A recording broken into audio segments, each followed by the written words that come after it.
Amigos de Pizarra Tecnológica, bienvenidos nuevamente a mi canal. En esta ocasión hablaremos de los materiales tecnológicos en su aparte de los pétreos. Así que sin más preámbulos, dialoguemos sobre estos pétreos.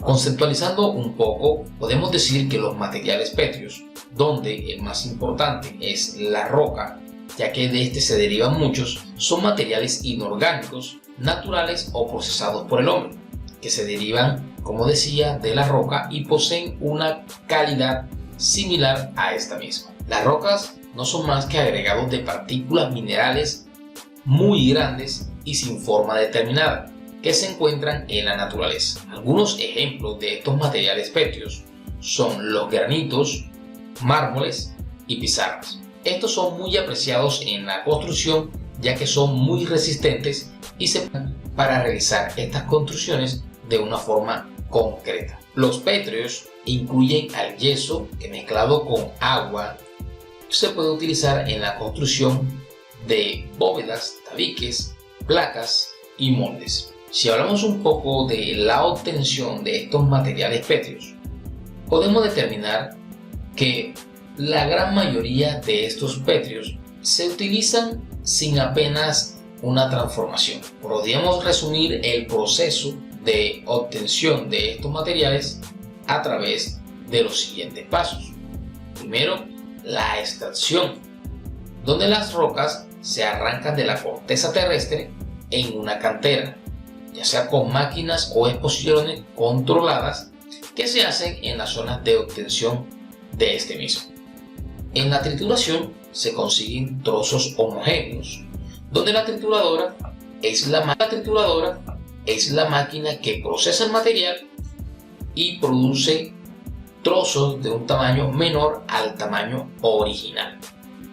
En cuanto al cortado, los bloques son demasiado grandes, se cortan para darles el tamaño adecuado y consiste en romper la piedra normalmente por un plano de debilidad. En el desbaste, las rocas se pulen. Esto tiene como objetivo eliminar la gran cantidad de material de la pieza, generalmente sin ajustar mucho la precisión del corte. Después de la obtención, llegamos a las propiedades de los materiales. Generalmente, cuando hablamos de las propiedades de los materiales, hacemos referencia a sus propiedades químicas, físicas y mecánicas. En la parte de los pétreos vamos a entablar también las propiedades biológicas. Sin más preámbulo, pasemos.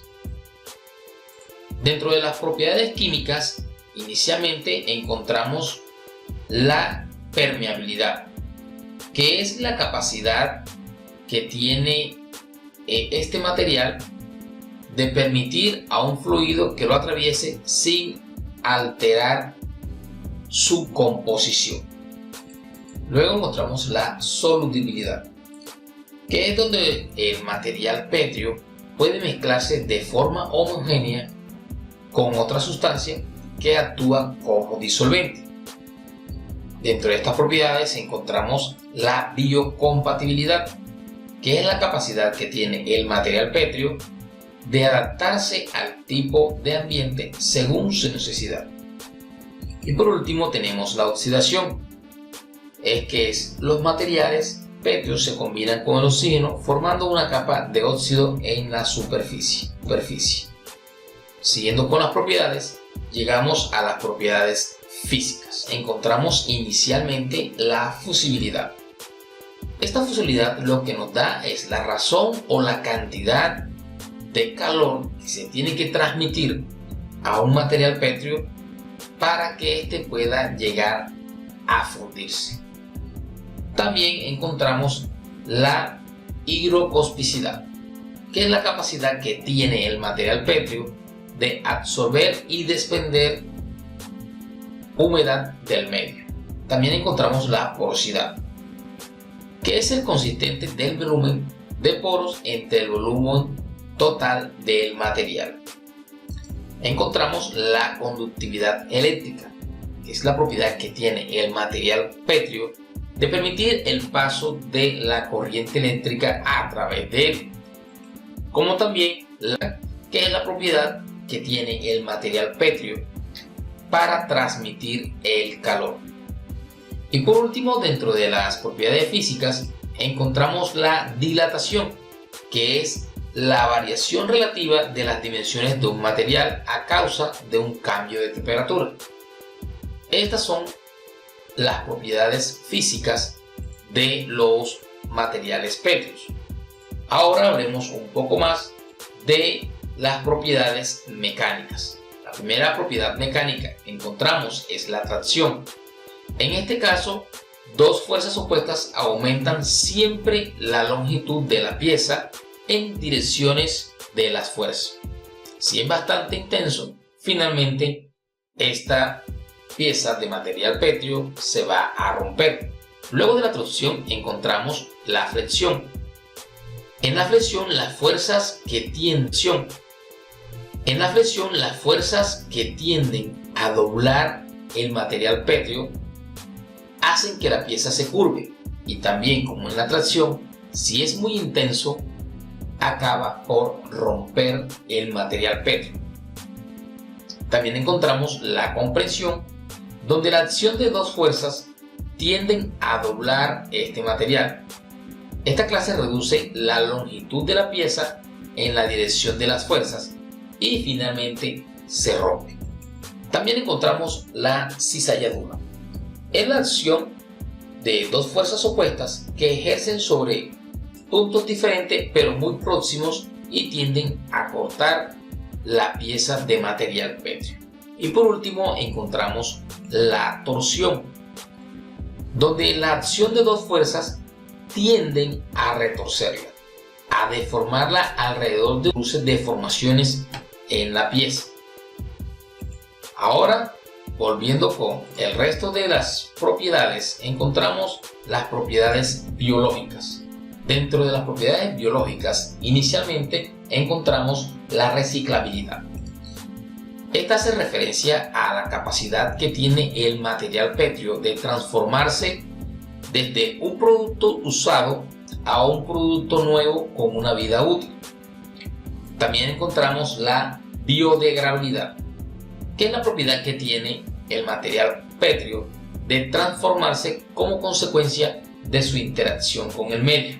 Dentro de las propiedades biológicas también encontramos la toxicidad. Aunque los materiales pétreos son poco tóxicos, esta propiedad que tienen los materiales es de producir efectos negativos en los organismos.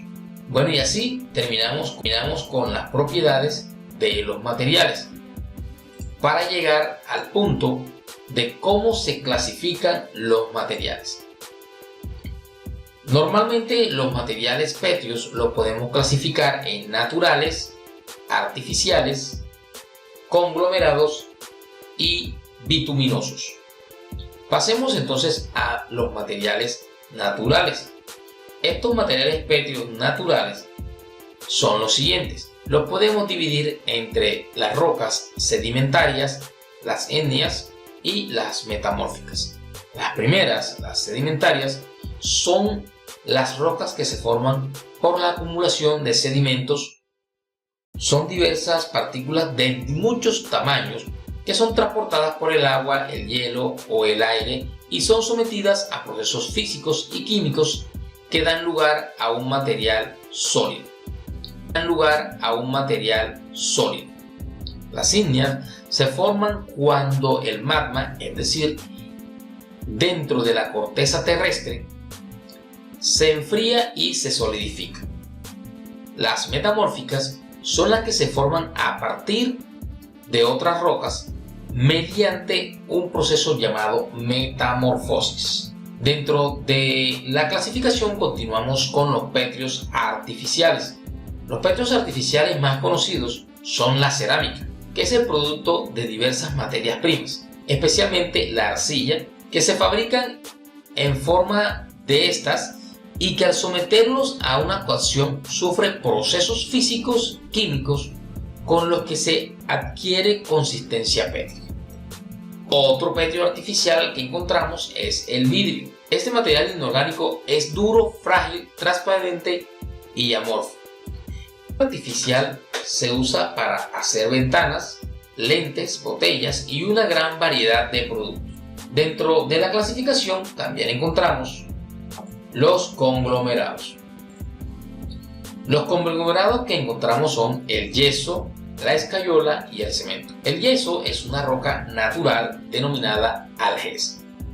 Mediante deshidratación puede añadirse en fábrica adiciones de otras sustancias químicas para modificar su fraguado, resistencia, adherencia, retención de agua y densidad.